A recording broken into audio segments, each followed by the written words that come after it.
సీత ఈ పేరు వింటేనే ఈ పేరంటేనే భారతీయులందరికీ ఒక ఆత్మీయ భావన. ఏ మతాన్ని అనుసరించే వాళ్ళైనా సరే ఈ గడ్డపై పుట్టిన వాళ్ళైతే చాలు సీత అనే పేరు వినగానే ఒక ఆత్మీయ భావనకు లోనవుతారు. తమ ఇంటి ఆడపడుచుగా ఫీల్ అవుతారు. అటువంటి పవిత్ర పేరును జూలో ఒక ఆడ సింహానికి పెడితే, పక్కనే ఉన్న మగ సింహానికి వైరి వర్గానికి చెందిన అక్బర్ అన్న పేరు పెడితే ఇంకేమైనా ఉందా? మంట మండిపోదు. అదే జరిగింది. విహెచ్పికి ఒళ్ళు మండిపోయింది. తీవ్రంగా అభ్యంతరం తెలిపింది. కోర్టు మెట్లెక్కింది. అత్యాధునికమైన టెక్నాలజీతో ఫెర్టిలిటీ ట్రీట్మెంట్ అందిస్తోంది మెడిసి ఐవీఎఫ్. పశ్చిమ బెంగాల్లో 2 సింహాలకు పెట్టిన పేర్లు వివాదాస్పదమయ్యాయి. దీంతో వివాదం కలకత్తా హైకోర్టు వరకు వెళ్లింది. త్రిపుర నుంచి తీసుకొచ్చి సిలిగురిలోని బెంగాల్ సఫారీ పార్క్ లో ఒకే ఎన్క్లోజర్ లో ఉంచిన 2 సింహాలకు అక్బర్, సీత అని పేర్లు పెట్టారు. అయితే తాము పూజించే సీతాదేవి పేరును సింహానికి పెట్టడంపై అభ్యంతరం వ్యక్తం చేస్తూ విశ్వ హిందూ పరిషత్ హైకోర్టును ఆశ్రయించింది. ఆడసింహానికి పెట్టిన పేరును మార్చాలని ఉన్నత న్యాయస్థానాన్ని కోరింది. ఈ పిటిషన్పై గురువారం విచారణ జరిపిన జస్టిస్ సౌగతా భట్టాచార్యతో కూడిన సింగిల్ జడ్జ్ బెంచ్ కీలక వ్యాఖ్యలు చేసింది. వివాదాలకు దూరంగా ఉండాలని, 2 సింహాలకు పెట్టిన పేర్లు మార్చే అంశాన్ని పరిశీలించాలని బెంగాల్ ప్రభుత్వానికి మౌఖిక ఆదేశాలిచ్చిందని లైవ్ లా వెల్లడించింది.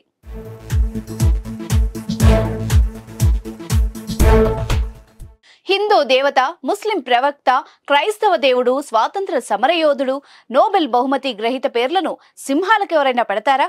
సాధారణంగా మన దేశ ప్రజలు గౌరవించే వాళ్ల పేర్లను జంతువులకు పెడతామా?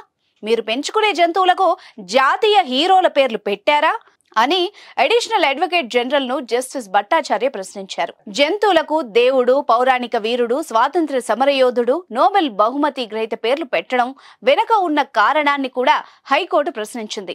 మీది సంక్షేమ రాజ్యం, సెక్యులర్ రాజ్యం. సింహాలకు సీత, అక్బర్ పేర్లు పెట్టి ఎందుకు వివాదాలను కొని తెచ్చుకోవాలి? ఇలాంటి వివాదాలు నివారించాలి. ఆడసింహానికే కాదు, మగ సింహానికి పెట్టిన పేరు కూడా సమర్థనీయం కాదు. అక్బర్ గొప్ప లౌకిక మొఘల్ చక్రవర్తి.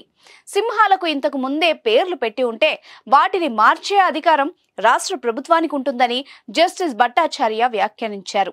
త్రిపురలోనే ఈ 2 సింహాలకు పేర్లు పెట్టారని, తమ ప్రభుత్వం వీటి పేర్లను మార్చే ఆలోచనలో ఉందని కోర్టుకు అదనపు అడ్వకేట్ జనరల్ తెలిపారు. కాగా విశ్వ హిందూ పరిషత్ దాఖలు చేసిన పిటిషన్ను ప్రజా ప్రయోజన వ్యాజ్యంగా మార్చాలని, దీన్ని సాధారణ బెంచ్ విచారిస్తుందని హైకోర్టు ఆదేశించింది.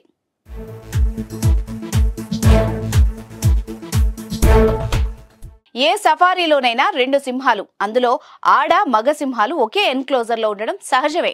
ఇది సాధారణమే. కానీ ఈ విషయంలోనే హిందూ ధర్మ ప్రచార సంస్థ విశ్వ హిందూ పరిషత్ అభ్యంతరం చెప్తోంది. దీనికి కారణం ఇందులో ఆడసింహం పేరు సీత, మగసింహం పేరు అక్బర్. ఈ 2 పేర్లు 2 వేర్వేరు మతాలకు సంబంధించినవి. సీత హిందూ మతానికి సంబంధించిన పేరు కాగా, అక్బర్ మొఘల్ చక్రవర్తికి సంబంధించిన ఇస్లాం పేరు. త్రిపురలోని సెబలాజిలా జూ పార్క్ నుంచి ఈ నెల 13న సింహాలను సిలిగురి సఫారీ పార్క్ లోకి తరలించారు. ఇక్కడ అక్బర్ అనే మగసింహాన్ని, సీత అనే ఆడసింహాన్ని ఒకే ఎన్క్లోజర్ లో ఉంచాలని అటవీ శాఖ అధికారులు నిర్ణయం తీసుకున్నారు. ఈ సింహాలను ఇక్కడికి తరలించే ముందు వాటి పేర్లు మార్చలేదు. సీత అనే ఆడసింహాన్ని, అక్బర్ అనే మగసింహాన్ని ఒకే చోట ఉంచడంపై విహెచ్పి అభ్యంతరం వ్యక్తం చేస్తోంది. ఈ అంశంలో బెంగాల్ అటవీ శాఖ నిర్ణయాన్ని సవాల్ చేస్తూ విహెచ్పి కలకత్తా హైకోర్టు ఆశ్రయించింది.